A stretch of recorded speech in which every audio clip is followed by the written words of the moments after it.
bites as hard as he can. Okay. And of course, when he puts his fangs into you, you certainly feel it. I think it pretty. Watch Johnny's bite.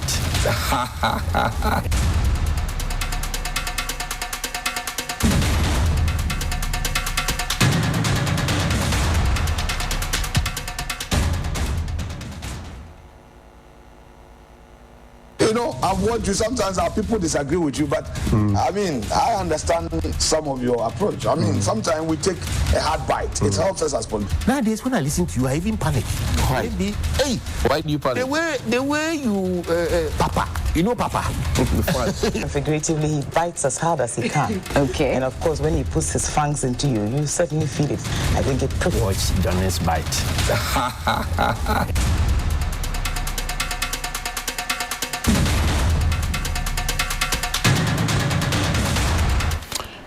Bismillahirrahmanirrahim. Alhamdulillah Rabbil Alameen. Hasbunallah wa ni'mal wakil. The Lord is my light and my salvation. Whom shall I fear? And yea, though I walk through the valley of the shadow of death, I will fear no evil, for you art with me. Thy rod and thy staff, they comfort me. Thou preparest a table before me in the presence of my enemies. You anoint my head with oil. My cup runneth over, and surely goodness and mercy shall follow me all the days of my life. Now dwell in the house of the Lord forever and ever. Amen. Assalamu alaikum. It's Tuesday. Welcome to Johnny's Bite. Tomorrow is my beloved mother's birthday. It's going to be the 19th of February. Yesterday was Auntie Maud's birthday, the great Auntie Maud. And thank you to all who make time to watch us. We're grateful. Thank you to all who make time to share our content. We're grateful. Thank you to all who make time to become our affiliates. We're grateful. And thank you to Sonar Fashions in Tamale, 0246590162. We're grateful. Thank you. Now, yesterday, a group of prison officers called me. And when they called me, they spoke about the fact that I had spoken about the aboboyas and the tricycles. I'm wearing brown for a reason today, because I'm wearing the prison officer's uniform, because I'm spare parts.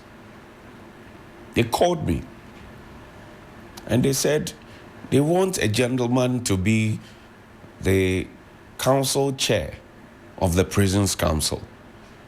This is a man of God that you know, a man of God that you appreciate, a man of God that you love to listen to him, a man of God that promotes the Ga language. Apostle Abraham is not a stranger to you.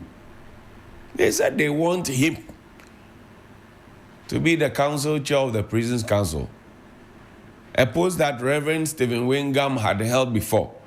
They said they want Apostle Abraham Lamte to be.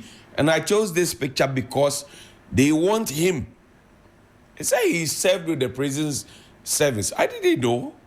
They told me. The prison officers who give me credible information to tell Minister Muntaka, they told me this.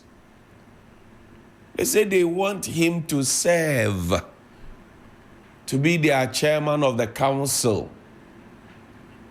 Because once he wore that brown uniform, he understands what they have undergone or what they are undergoing, and he will be the one to speak for them. So this morning, my task is only to tell you what the prison officers have told me. Today, the officers call me and they tell me that they are happy. This is Apostle Abraham Lamte.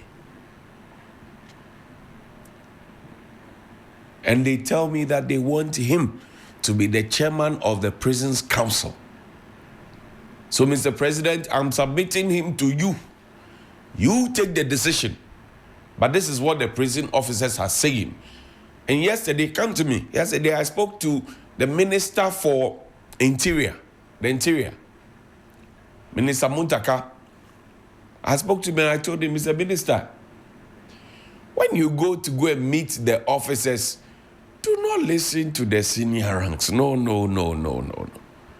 Listen to the junior ranks. inspector, chief inspector, sergeant down there. Listen to them. You will be amazed with the kind of information you will get. You will be amazed, you will be surprised. Because the officers, they will couch the information in a certain way.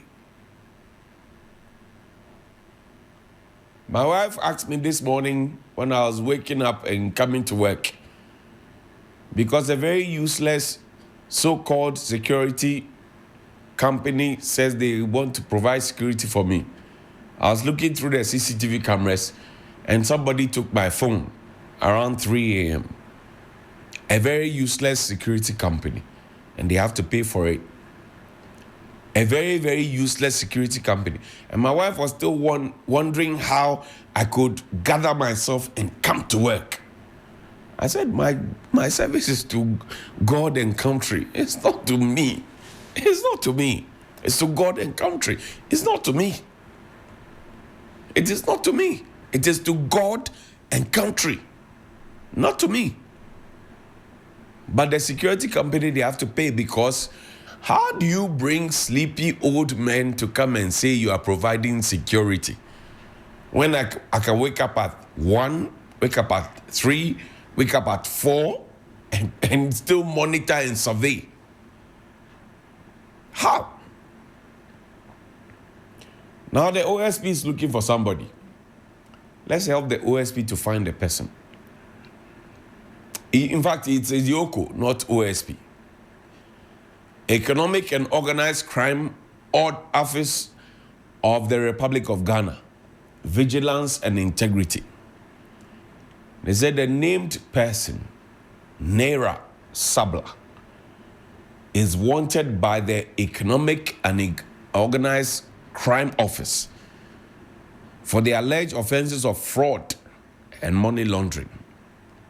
She is believed to be hiding in Osu, a place that 62's Don Ulu likes to go, and its environs. I don't know about the environs, but Osu, I know 62's likes to go there because of the banku and tilapia.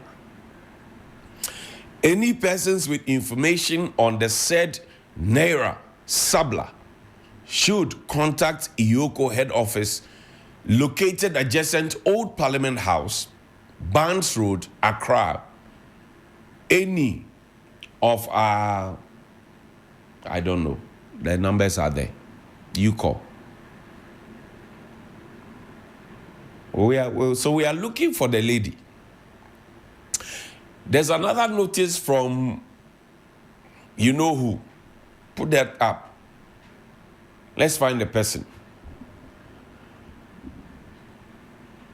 Now, this is, I want to guide you.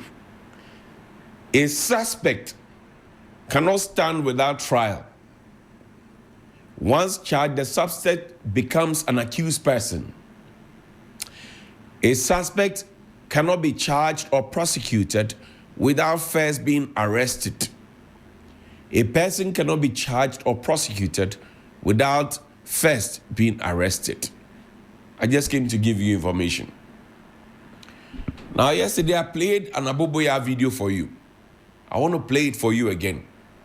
I had police friends who called me and said, Johnny, Jumano, din. And I said, no. No, let's play this one first. This one is from the Shangri-La area. My good friend Uriah sent this to me. People are crossing the road without traffic light. Watch.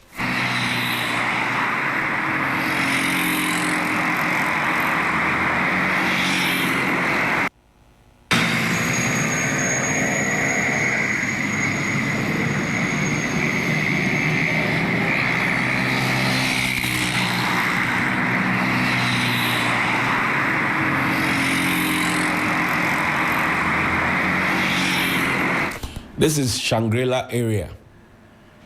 It's on the main road leading to East Legon. The traffic light has been taken off and people are crossing on their own. I've seen the road signs and the road markings coming up, but I have not seen any improvement. Yesterday, I played this video. Some of my police friends called me. Today, they can't call me because my phone has been stolen. Watch.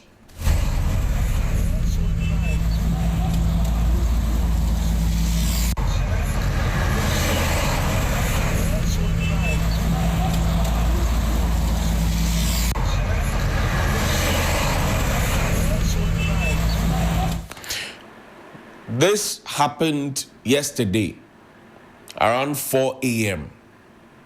4 a.m. It happened. The Ghana Police Service MTTD. If Dr. Abdan Pari will stop playing the dummy and focus on some of these things, we will be fine.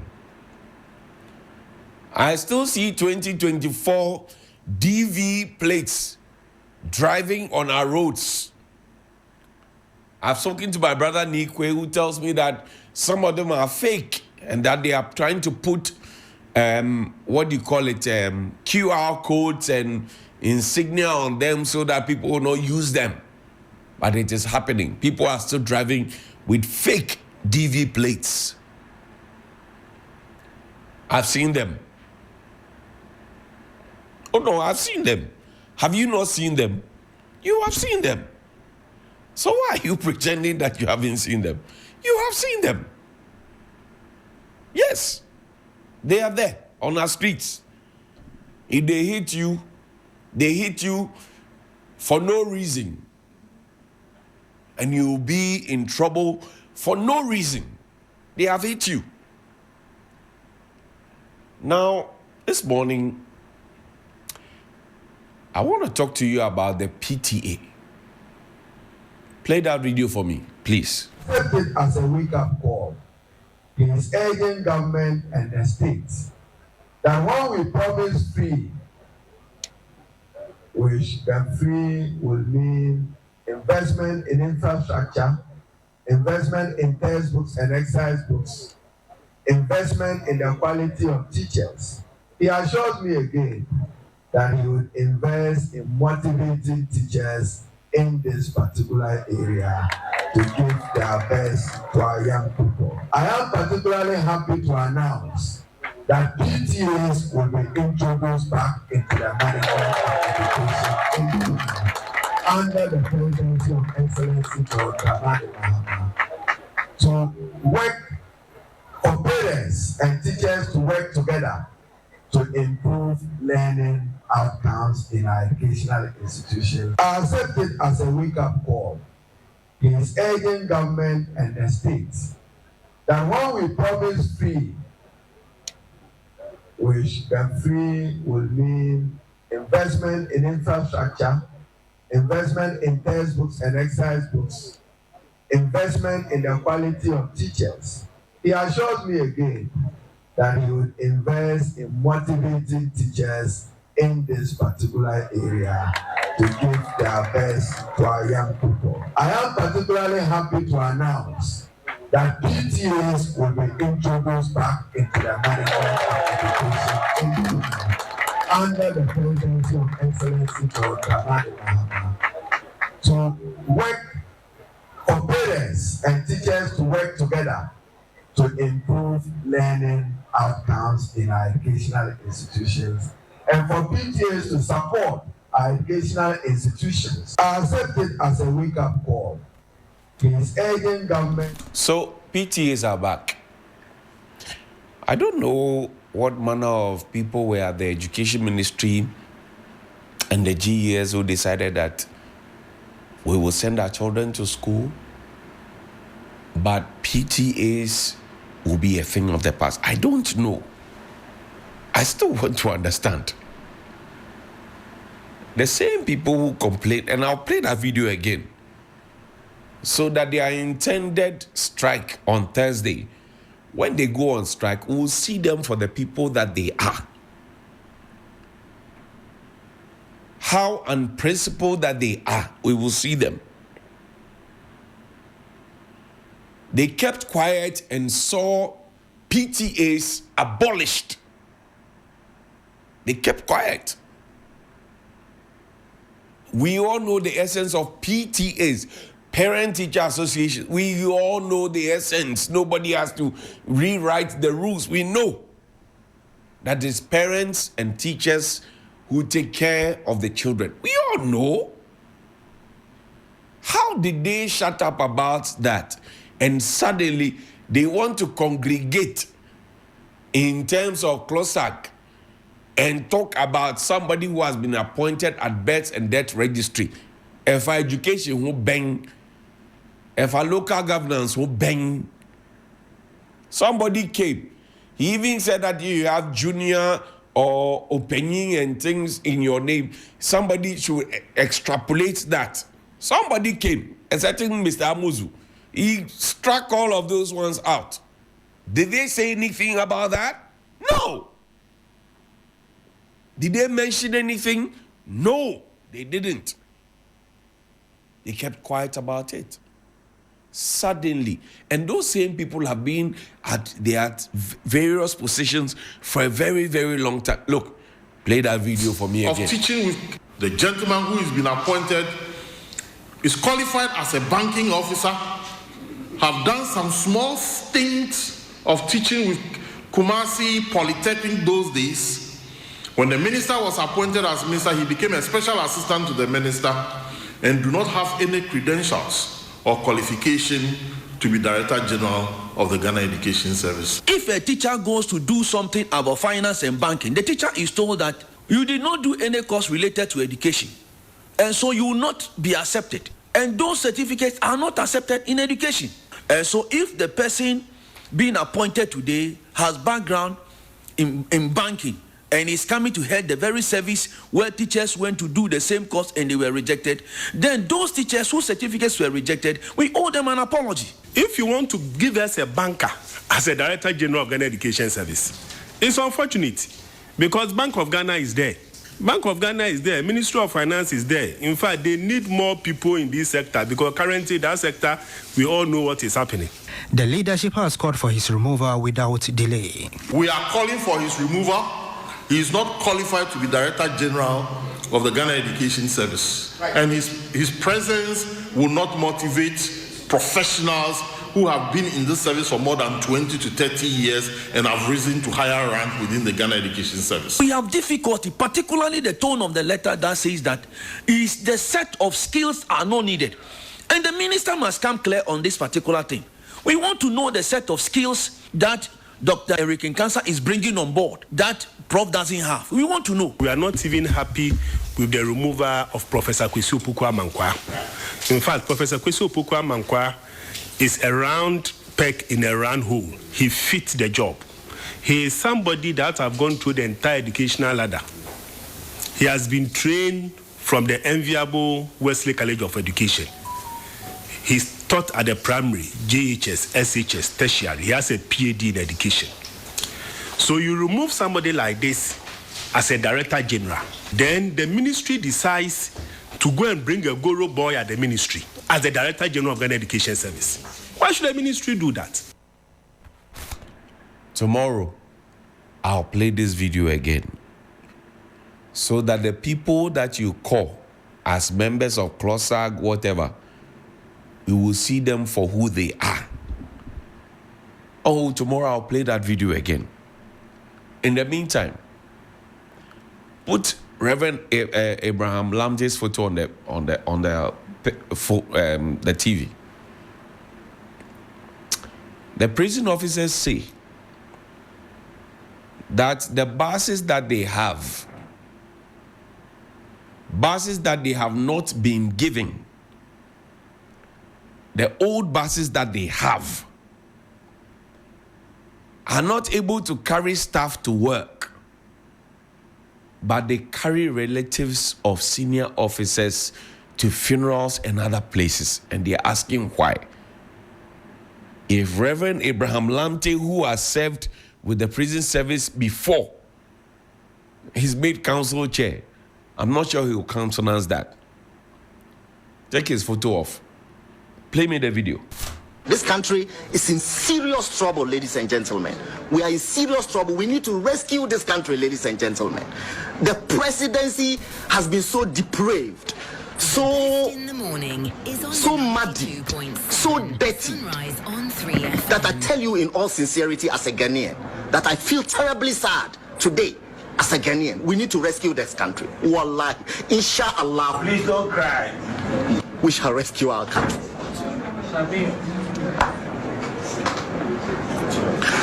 The best in the morning is on this country is in serious. Sunrise on 3 FM. My good friend Akbar Kumaini, who today is a lawyer, was not a lawyer at the time this statement was made by Dr. Sheikh Mustafa Hamid, who now is a person of interest under investigation with the OSP. It was my good friend Akbar Kumaini, who I hosted many times before the 2016 election, who said I was creating an impression of bad governance. It was my good friend, my own good friend. Was the country rescued? I'm asking. Was our country, Ghana, the Republic of Ghana, was it ever rescued? And what was it rescued from? And who was it rescued from? And why was it necessary to rescue? And when was it rescued? I'm just asking simple questions. Who was it rescued from? Why was it rescued? When was it rescued? What was it rescued from? Or who was it rescued from? It's a very simple question. My good friend, Akbar Kumaini, whose tapes I still have, having interviewed him, together with Dr. Mustafa Hamid and Adam Sabo and all of them, Ibrahim Ejay, everybody. I still have the tapes. From 2015 to 2016, I still have the tapes. Akbar Kumaini said, I am creating an impression of bad governance. He said it on social media. Now Minister for Creative Arts and Culture asked the question that, what has happened? I still have the tapes. People forget so easily in this country and so quickly in this country. Oh yes, people forget so easily. Oh, people forget so easily in this country. People they forget. Now, Dr. Mustafa Hamid, and you know why I hold him in high esteem? He is not just a Muslim clerical, he's also a PhD holder. This is what he says. He says, my attention has been drawn to an announcement by the Special Prosecutor, Mr. Kisie Jebin Bleobi, that I am under investigation for some alleged embezzlement of funds at the Unified Petroleum Price Fund during my tenure as Chief Executive of the National Petroleum Authority. This is what he says. As of this afternoon, I have neither received any invitation by any state investigative body, nor have I been under investigation for any such alleged crime. However, I am willing to avail myself to assist in any investigations of the alleged embezzlement of funds. This is what he has written. Now, somebody said the OSP was being unfair to Mr. Kenofriata. If Mr. Kenofriata has devoted the $58 million to build Agenda 111, he wouldn't have gone to the US to go and seek for medical help. Kunzo, would he have? He wouldn't have gone there. People have died because of Mr. Kenofriata's failings. Together with Charles Edubai, people have died because of their failings at the Ministry of Finance. Domestic debt exchange program. People have died because of my good brother. Alexander Afenyo-Markin says he is traumatized. People have died. Breadwinners have died. People have died because of him. People who are on BP medication and people who are on diabetes medication, etc., they have died because of him. We had the former Chief Justice on the street. We had a Director General of SEC on the street demonstrating and picketing at the Finance Ministry because of him and the decision he took. You say he is traumatized. He is not dead yet. He's just traumatized. If you had spent the 58 million as was used at the University of Ghana Medical Center or the Bank Hospital, Bank of Ghana Hospital, whatever, whichever institution you talk about, Ridge Hospital, Accra Regional Hospital, would he have gone elsewhere to seek medical care? Think for a second. Just think for a second. Don't be overly politicized in your thinking. Just think as a natural Ghanaian for a second. People have died because of him. Today, they say he is traumatized. We leave it to God. Call me. 055-924. Put the picture up there. 055-924-2717 and 055-691-0154. 055-924-2717. Put the picture up there. When we went to take IMF money and we did Wache and Kenke party, people have died because of that decision. Put the picture up.